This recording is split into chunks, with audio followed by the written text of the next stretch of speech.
অল্প পুঁজিতে বেশি লাভ, তাই জামালপুরে বাড়ছে পানি ফল চাষে আগ্রহ।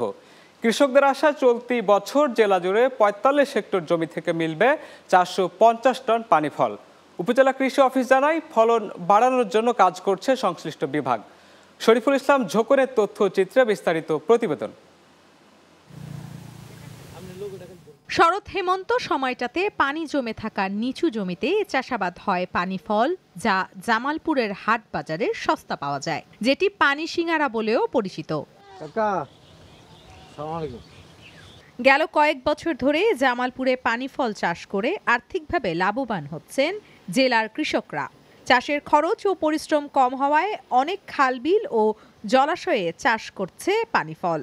১৪০০ টাকা মন, ১৫০০ টাকা মন, ১৬০০ টাকা মন, আবার কাঁচাটা ৮০০, ৯০০, ১০০০ বিক্রি করি।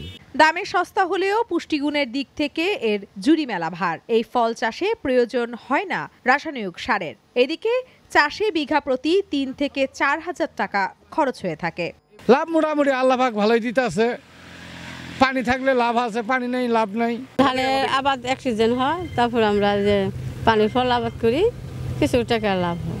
প্রায় ২৫,০০০ টাকার মতো খরচ, আর এর বিক্রি করলে প্রায় ৫০,০০০ টাকার মতো হবে। প্রতি বিঘায় ১৫ থেকে ২০ মন পানি ফল উৎপাদন হয়। মৌসুমের শুরুতে দাম ভালো পাওয়া যায় বলছেন চাষিরা। আমরা হলাম পাইকার, আমরা এই পানি ফল মাল কিনে বিভিন্ন জায়গায় আমরা বিক্রি করি।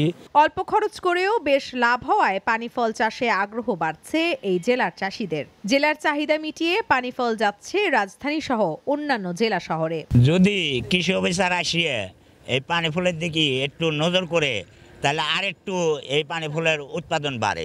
চাষিদের পাশে থেকে সার্বিক সহযোগিতা করবে কৃষি অফিস, এমনটাই প্রত্যাশা জামালপুরের পানি ফল চাষিদের।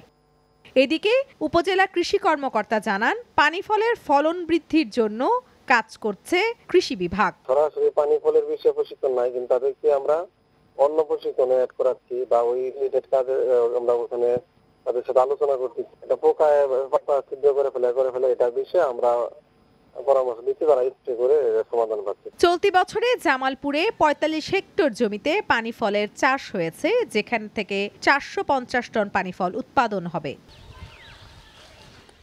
নামির আহমেদ, চ্যানেল 9।